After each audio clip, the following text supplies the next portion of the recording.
everyone, and welcome to this edition of Leadership Voices. I'm Dr. Donnelly, and my very special guest today is Nadine Thornhill. Nadine, hello. Hi. Thank you so much for joining us. Would you mind introducing yourself to the good folks? Sure. So as you said, my name is Nadine Thornhill. I am a sexuality educator based in Toronto, Ontario, and the focus of my practice is child and adolescent sexuality. However, I work primarily with adult caregivers and educators, so teachers, parents, step-parents, grandparents, all those sorts of folks. And my work is sex positive, pro-pleasure, pro-choice, consent-based. So basically, that is the framework I use to help people navigate, conversations and, just lessons around sexuality with their kids and teens. Wow, that's fascinating. How did you get into that? Totally by accident. So my first career was as an actor. So, I'm really not one for conventional careers, apparently. I actually began acting in theater when I was a child and did that well into my adulthood. My undergraduate degree is in theater. And, as an actor, sometimes need a day job. And I was living in Ottawa, Ontario at the time, and there was this great sex-positive shop that I used to go to. They had an opening. I thought, okay, well, at least I'll get a discount on my vibrators, if nothing else. Sure. And so, started working there. And the manager ran workshops in the evening and figured since I had a performance background that might be something that I was good at. And when I started doing that work, and I really saw how just giving people a space to talk about sexuality openly and without judgment was transformative. It was transformative for the people that I was talking to, and it was transformative for me. I developed this whole new passion for the work. And from there, I moved on to Planned Parenthood in Ottawa, and I ran a program called Insight Theater, where we basically had a summer camp with teens, and we would give them theater training and sex ed training, and then they would create a theatrical performance, and we would tour to different high school and senior and elementary schools, and they would, teach their peers about sex ed.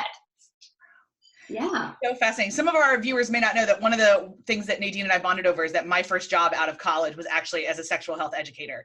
And we both also have theater backgrounds. So,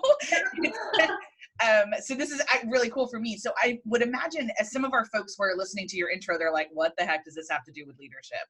But you and I both know it has a ton to do with leadership. So when I say that word, that concept, kind of what does leadership mean to you?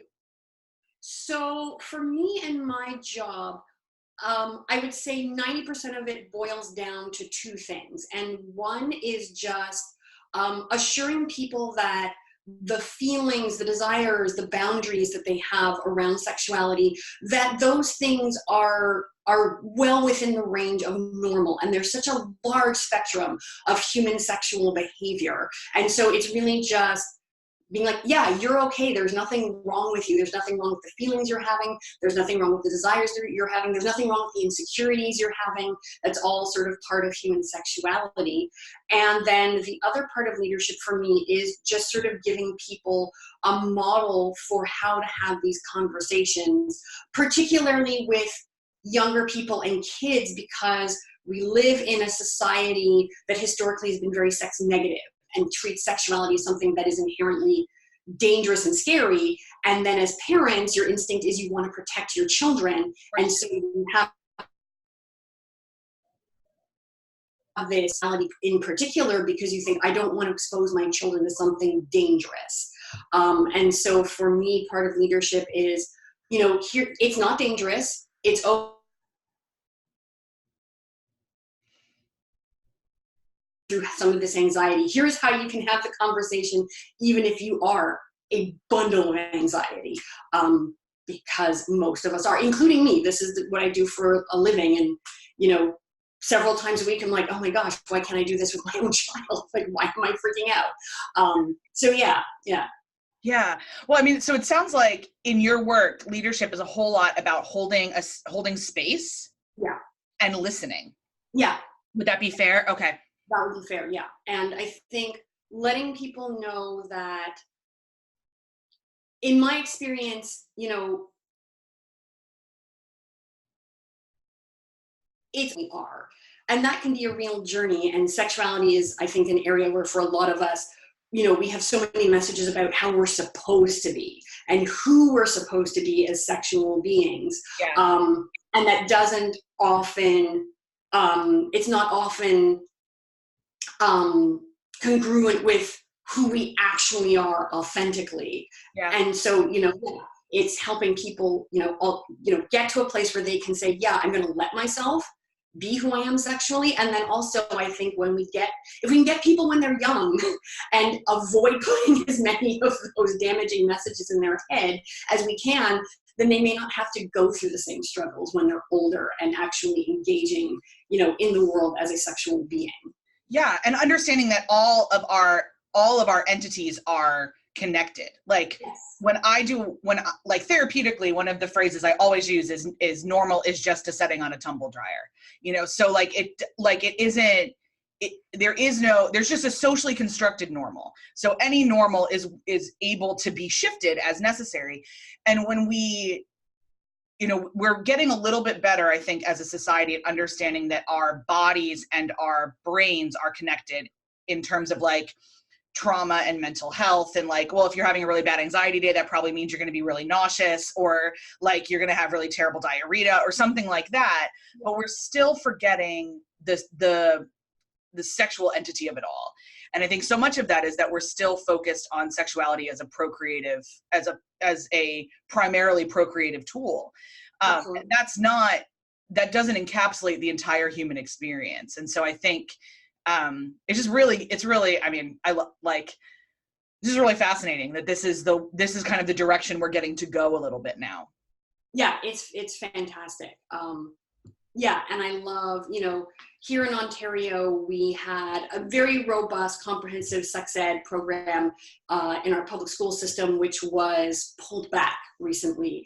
And it was disheartening that our government wanted to do that, but what was really encouraging was seeing how many people went to bat for that comprehensive sex ed system, how many parents came out of the woodwork, how many educators, how many people were just like, no, we need this. This is important. Our kids need this.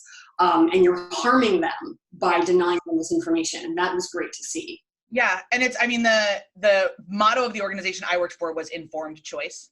And I think it's just become a core of not only of like sexuality stuff, but informed choice across the board. Like people need to know, and in this era of incredible misinformation, and we don't know what truth is anymore, and we don't always know where we're getting facts and figures. I think the greatest gift we as leaders in some way, shape, or form can offer our folks is information. Yeah. And empowerment to create their own choices. Certainly, there are times where we have to make choices in a leadership situation. We make choices and they don't get to consent. But in parenting as well, like this is just, okay, I'm sorry, you are now doing this. Yeah. But there's so many more gray areas, and that's really exciting. Well, that kind of, my final question for you is, as people are starting to kind of think about leadership as holding space or leadership as listening, are there any resources that you'd recommend to them for that?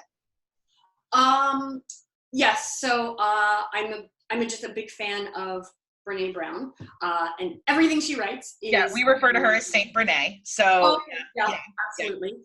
Someone else I really, really love is a researcher named Emily Nagoski, and she's she's hold on. Yeah, I have this one right now. I just finished that one, and it was life-changing. Life-changing. Yep. Life-changing.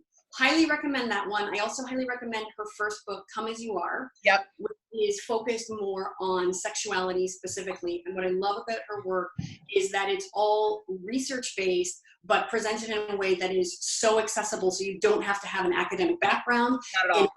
And understand what it is that she's saying. And I think, her work has really helped me learn not only how to hold space for other people and the diversity of experiences they have, but also how to hold space for myself and understand, what is going on with me and why I am the way that I am. So love her work. And then my final recommendation, I'm going to hype a really good friend of mine who has a book coming out this week. It's called Love